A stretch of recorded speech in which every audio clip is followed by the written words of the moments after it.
Hey guys, welcome to a video. Today we're here and we're talking about consistency and discipline in our faith, as these are things that I still need to work on and are necessary for our walks with Christ.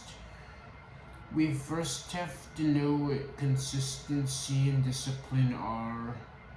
In the Bible, discipline refers to correction, instruction, and training, whether from God, parents, or the church, and is viewed as an expression of love to promote righteousness and growth, and not punishment for its own sake.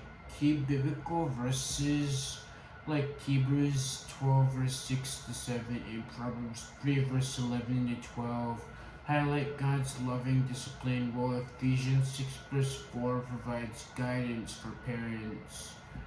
Additionally, the Bible describes spiritual disciplines for believers such as prayer, fasting, Bible study, and self-control. The Bible describes consistency as faithfulness to God, steadfastness in actions, and integrity in character, which is modeled by God, unchanging nature, and empowered by the Holy Spirit.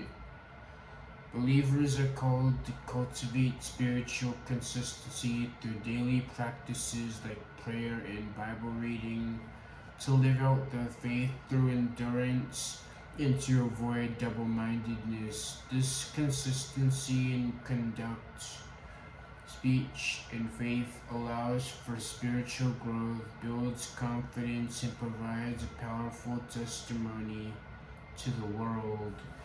As it says in Hebrews 12 verse 6 to 7, because the Lord disciplines the one he loves, and he chastens everyone he accepts as his son.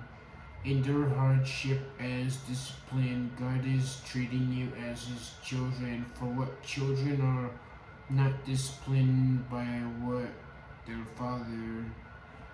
This means that God disciplines and corrects those he loves, treating them as his children, and believers should endure hardship as a form of discipline.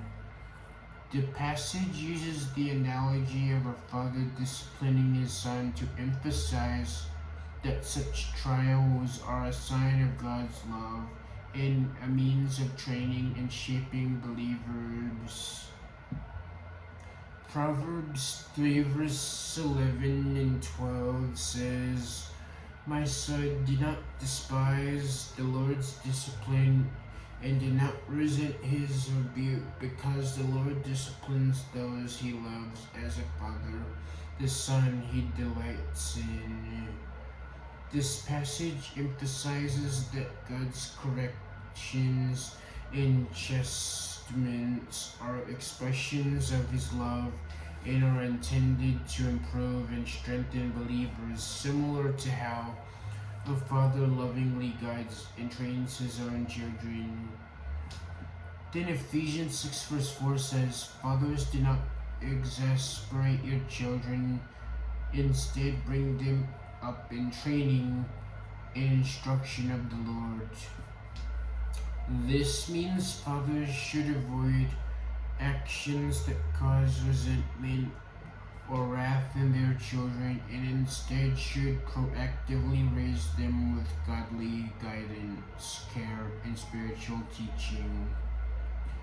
Then there are several verses on consistency, including Philippians 4 verse 6, Romans 12 verse 12, Proverbs 3 verse 5, Galatians 6 verse 9, and 1 Corinthians 15 verse 58. As it says in Philippians 4 verse 6, "Do not be anxious about anything, but in every situation, by prayer and petition with thanksgiving, present your requests to God."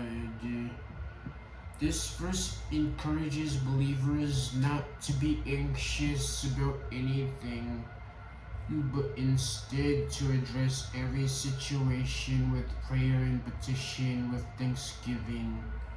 This means instead of letting worries consume you, you should turn those concerns into prayers, bringing your specific requests to God with gratitude for His help. Then in Romans 12, verse 12, it says, "Be joyful in hope, patient in affliction, and faithful in prayer." This verse encourages Christians to be joyful in hope, patient in affliction, and faithful in prayer. This verse is part of Paul's exhortations in the book of Romans on how to live in response to God's mercy, highlighting three aspects of a maturing Christian life: maintaining a hopeful outlook, enduring hardships with patience, and being consistent and persistent in prayer.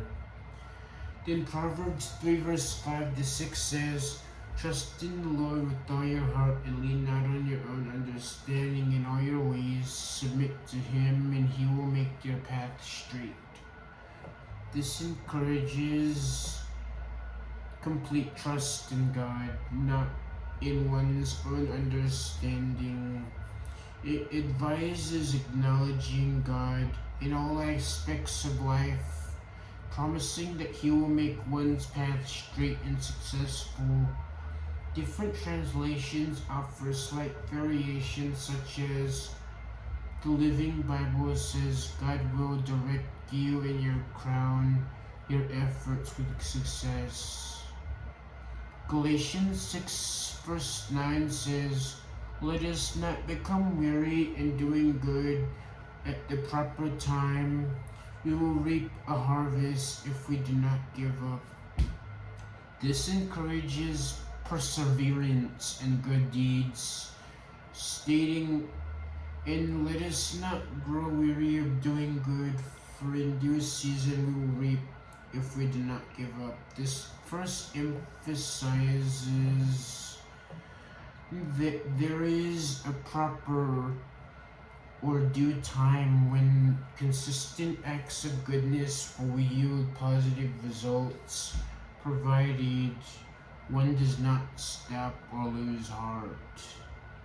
Then lastly, Corinthians 15 to 58 says, "Therefore, my dear brothers and sisters, stand firm.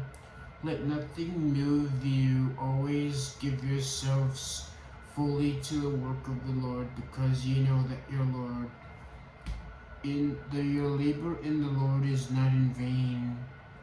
This is an exhortation from the Apostle Paul to believers, urging them to be steadfast, immovable, and always excelling in the work of the Lord, because of their efforts are ultimately worthwhile and will be rewarded in God's eyes, not in vain. This verse concludes the lengthy discussion on the resurrection of the dead in chapter 15, grounding these commands in the certainty of Christ's resurrection and the promise of eternal significance for their labor. So these are ways we can be more consistent in our word and in prayer, and have more discipline to have traits that reflect Christ.